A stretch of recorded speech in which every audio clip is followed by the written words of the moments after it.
Morgan here from Missouri Meerschaum Company, and here happens to be in the standing in one of our fields that we're growing corn in this year.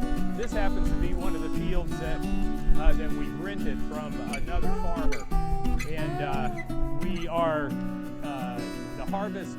We actually began the harvest about a week ago, and at this point, with this field, you maybe see the harvesting in the background, that this field is almost done, and once they're done here, we will be about 60% done for our complete harvest, which is great because the weather has been perfect. We actually need rain badly, but for harvesting purposes, this weather has been perfect for harvest. And just wanted to let you know what I'm smoking here. I'm smoking one of our Legend pipes, and I am smoking Missouri Pride in it, which is a mixture of Burley and Virginia. A great tobacco, especially for this area, since this is Missouri.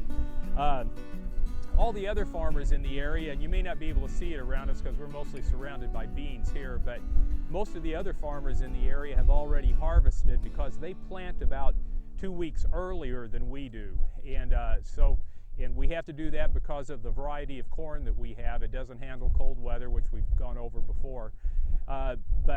So we're about 2 weeks behind on the planting, and also our corn takes a little bit longer to reach maturity than most of the other corn around us. So we're always behind them a little bit. What's around us right now are mostly soybeans, which will probably be harvested soon. We're dry right now, and we had our corn, and I'll show you some of the cobs here in just a second. The cobs are going to be outstanding again this year. However, I think we got really lucky because we didn't have enough rain in the middle part of the summer. We had it early in the year. We had good rain when it was planted and during pollination, but during the middle part, whenever everything is growing, whenever the cobs are growing and all that, we really didn't have enough rain, and frankly we were a little worried. But judging, and I'll show these to you, judging by what we're getting out of the fields, this is going to be another outstanding year. We'll actually be adding to our cob inventory, our inventory of large cobs, which we really needed to do. And even though I wanted to show you with the variety of corn, or the variety of cobs that we actually get, the hybrid we have, as we've talked about before, is meant to grow large cobs. That's what we're really after. But even though that's what our hybrid is meant to produce, we still get, and I literally just picked these cobs up out of the field here. We literally will get a cob this size and a few cobs this size. I mean, obviously this is what we're after, but boy, this little guy right here is so pretty. The red cob is so pretty. We'll definitely use him for a small pipe too. But so we still get a variety of size, but by and large, the greatest percentage will be cobs, maybe not quite this long, but will be somewhat close to this.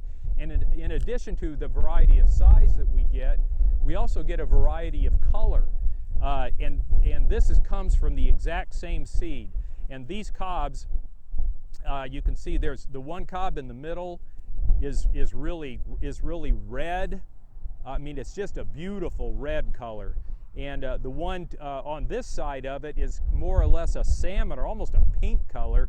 And then the other one on the other side is white. And that's the variety of colors that we get from the exact same seed, which is great. A lot of people prefer a red cob.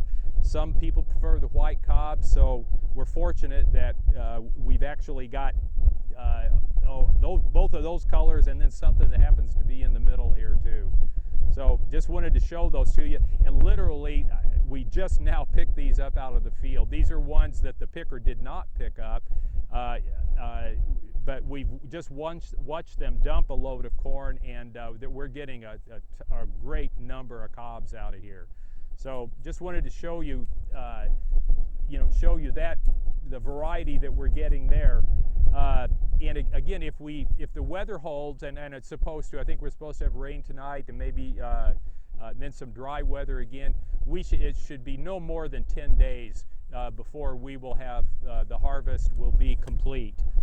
And this year, the next thing that we have to do after we harvest them, we've got to take them back to our shelling operation, which is just a few miles from here.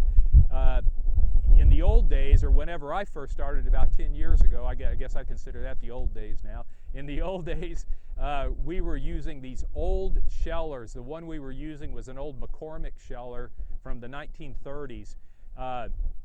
That one was getting difficult to get parts for. It wasn't real safe, so we actually transitioned into using a walnut hauler, which works well, except it's very slow. So what we're working on right now with one of the local implement dealers is converting a John Deere combine, a late 1980s John Deere combine, to use not for harvesting, but for shelling. It'll be stationary in our corn shelling operation, and we'll use it to actually do the shelling. We really need to shell faster.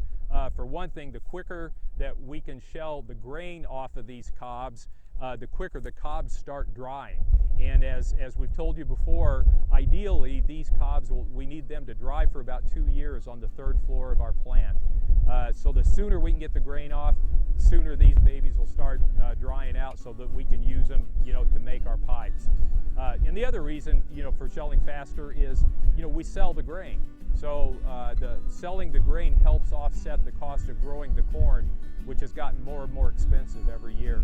So we could use the cash from the grain to help kind of pay for pay for growing the corn. So basically, I think that's it for now. Maybe once the harvest is complete, we'll post some pictures of the piles of corn in our corn crib area, so you'll get an idea of not only what we got from this year, but what we got left over from last year, which was a bumper crop, mainly because we grew 270 acres last year. So thanks everybody for watching. Thanks for smoking our pipes, and thanks for being fans of the genuine Missouri Meerschaum corn cob pipes. Thanks everybody.